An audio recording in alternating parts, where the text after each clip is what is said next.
अस्सलाम वालेकुम। उम्मीद है आप सब लोग खैरियत से होंगे। आज से तकरीबन 10 साल पहले जिसकी वैल्यू नेक्स्ट टू नथिंग थी, आज उसकी वैल्यू लाखों तक पहुंच गई है। जी, हम बात कर रहे हैं बिटकॉइन की। पाकिस्तान में आजकल दो ही चीज़ों की बात हो रही है, बिटकॉइन, दूसरा अमेज़ॉन का बिज़नेस है जो आप पाकिस्तान में रहते हुए कर सकते हैं। मगर अमेज़ॉन को कम से कम स्टार्ट करने से पहले अगर आप ये ऊपर जो वीडियो है इसको आप एक दफ़ा देख लें तो आप क्लियर हो जाएंगे कि आपको ये बिज़नेस स्टार्ट करना चाहिए नहीं करना चाहिए।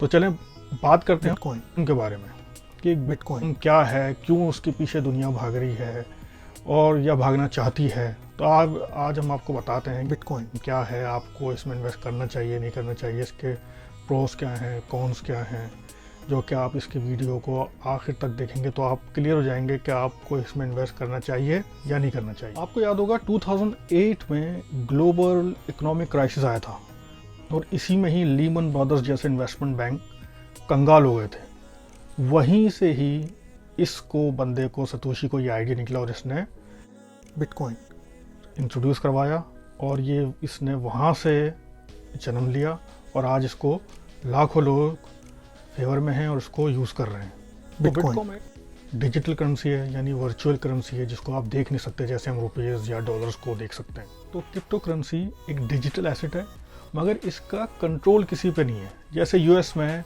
डॉलर पर कंट्रोल है वो सेंट्रल बैंक का होता है, पाकिस्तान में रुपये पे कंट्रोल जो है वो स्टेट बैंक का होता है।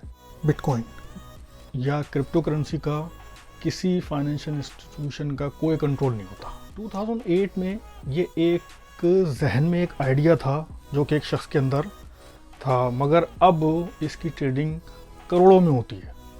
जैसे ये exactly same as the stock market, जैसे स्टॉक मार्केट में शेयर्स अप एंड डाउन होते हैं, इसी तरीके से इसका भी बिजनेस इसी तरीके से होता है। अब जैसे डॉलर है या हमारा रुपया है वो एक भरोसे पे चल रहा होता है। क्यों? क्योंकि आप नोट के पीछे देखिएगा एक गवर्नर के साइन होते हैं।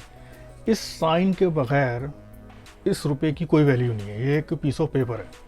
मगर क्योंकि ये साइन हुआ है, गारंटीड है, इसलिए हमें इस पर भरोसा है, हम इसको रखते हैं, हमारे पास होता है कि भाई हमारे पास पैसे रखे हुए। तो एक भरोसे के ऊपर ये चल रहा है। बिटकॉइन में ऐसा कुछ नहीं है, इसको कोई फाइनेंशियल इंस्टीट्यूट कंट्रोल नहीं करती। तो जब हम बैंक जाते हैं अपने पैसे डिपॉजिट करते हैं तो हमें एक पीस ऑफ माइंड होता है कि हम अपने पैसे एक सेफ, रिलेटिवली सेफ जगह पर हम डिपॉजिट कर रहे हैं, क्योंकि इसके पीछे स्टेट है, गवर्नमेंट है, फाइनेंशियल इंस्टीट्यूट्स हैं जो कि इसको गारंटी करते हैं। अब जो बिटकॉइन के फेवर में जो लोग हैं वो कहते हैं कि हमें इतना कंट्रोल नहीं चाहिए अपने पैसे पर जितना कंट्रोल गवर्नमेंट को या फाइनेंशियल इंस्टीट्यूट हैं उनको पास होता है। तो ये आइडिया था सतोशी का जिसको अब लाखों लोग फेवर करते हैं। बाय द वे, इंटरनेट पर इस वक्त ओवर 2000 क्रिप्टो करेंसी अवेलेबल है जिसको डिफरेंट तरीके से लोग यूज़ कर रहे हैं, मगर सबसे पहले मार्केट बिटकॉइन को आया था, इसलिए सबसे ज़्यादा मशहूर भी है। तो ये काम कैसे करती है? सारे बिटकॉइन ट्रांजैक्शंस जो होती हैं उनका एक पब्लिक अकाउंट होता है जिसको लेजर कहते हैं, और इसको जो कंट्रोल करता है उसको कहते हैं माइनर्स। और माइनर्स का काम क्या होता है कि हर ट्रांजैक्शन को वेरीफाई करना। अब फर्ज करें किसी ने एक अकाउंट से 5 बिटकॉइन दूसरे अकाउंट में ट्रांसफ़र कर लें, तो अब ये माइनर्स का काम है कि इसको वेरीफाई करना है कि जो शख्स 5 या 5 बिटकॉइन ट्रांसफ़र कर रहा है उसके पास 5 बिटकॉइन हैं भी या नहीं है।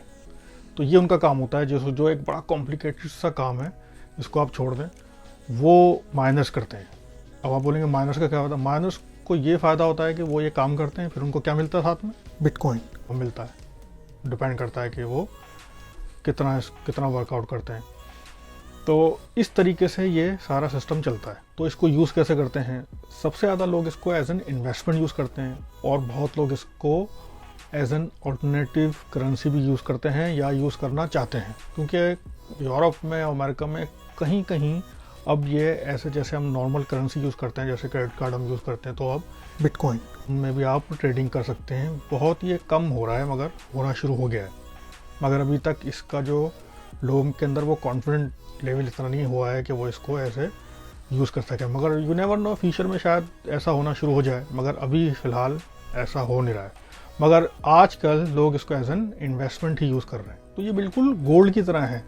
जैसे हम गोल्ड लेते हैं, उसको रख कर कुछ अरसे बाद हम सेल आउट कर देते हैं, प्रॉफिट लेके हम सेल आउट कर देते हैं। इसी तरह इसमें भी ऐसे किया जा सकता है, इसलिए इसको डिजिटल गोल्ड भी कहते हैं। कुछ लोग जो इसको क्रिटिसाइज़ करते हैं वो कहते हैं भाई ये रिस्की बहुत है, क्योंकि अगर हम इन्वेस्ट करते हैं गोल्ड में या प्रॉपर्टी में तो उसमें क्या होता है, एक एक्चुअल चीज़ हमारे सामने होती है, हम गोल्ड को देख सकते हैं, टच कर सकते हैं, अपनी प्रॉपर्टी है उसको देख सकते हैं कि भाई हमारी इन्वेस्टमेंट ये सामने है। अब इसमें जब आपने इन्वेस्ट कर दिया, आपके सामने कुछ नहीं है, बस एक कंप्यूटर पर एक चीज़ है, और वो आपको उसको अब एक वो फील फैक्टर नहीं आता कि भाई हम सेफ हैं या नहीं हैं, कुछ हो गया तो किसके पास जाएंगे, हमारा पैसा डूब गया तो कैसे होगा। तो ये बहुत सारे शक व शुबात हैं जो दिलों में आते हैं, मगर उसके बावजूद लाखों लोग इसमें ट्रेड कर रहे हैं। तो ये आपके ऊपर है, आप इसको कैसे लेते हैं।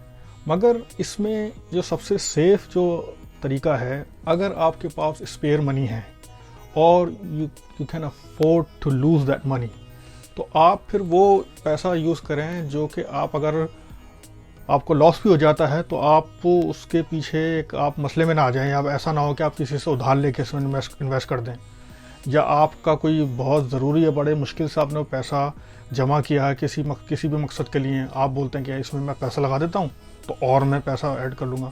इस तरह इन्वेस्ट नहीं है, इसमें अंदर सिर्फ वही पैसा इन्वेस्ट करें जो आपके पास थोड़ा सा स्पेयर में पड़ा हुआ है, कि अगर उसमें खुदा ना खास्ता कोई हैंकी पेंकी हो जाती है या आपको इसमें लॉस हो जाता है तो आपकी डे टू डे लाइफ में जो फ़र्क ना है।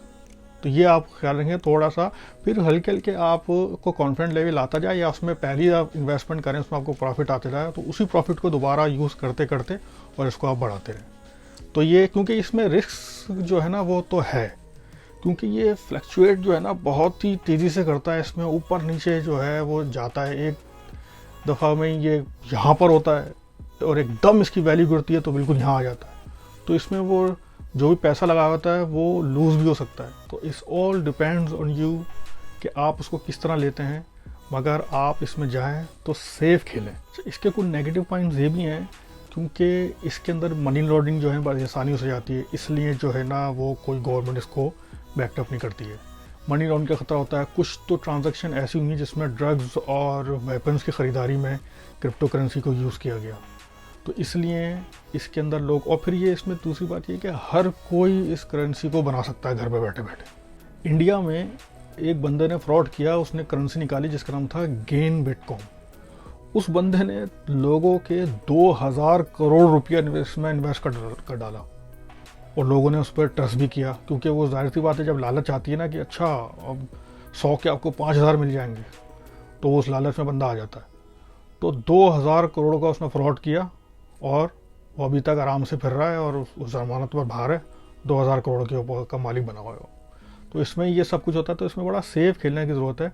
मगर अगर आप चाहते हैं तो इसमें सेफ खेलें, थोड़ा अमाउंट से शुरू करें, उधार लेके किसी से शुरू नहीं करें, या किसी से पैसे लेके अपने माँ बाप के पैसे लगा दिए, बेचारे इतनी मेहनत से कमाते होंगे कि ऐसा नहीं कि उनका लाल जो है वो चला बिटकॉइन और सब कुछ गंवा दिया। तो यही मेरी एडवाइस होगी, बाकी आप ज़्यादा बेहतर जानते हैं। जितनी मेरी नॉलेज थी वो मैंने आपको बता दी। उम्मीद है आपको वीडियो पसंद आई होगी। प्लीज़ उसको शेयर करें, लाइक करें। आपका बहुत बहुत शुक्रिया।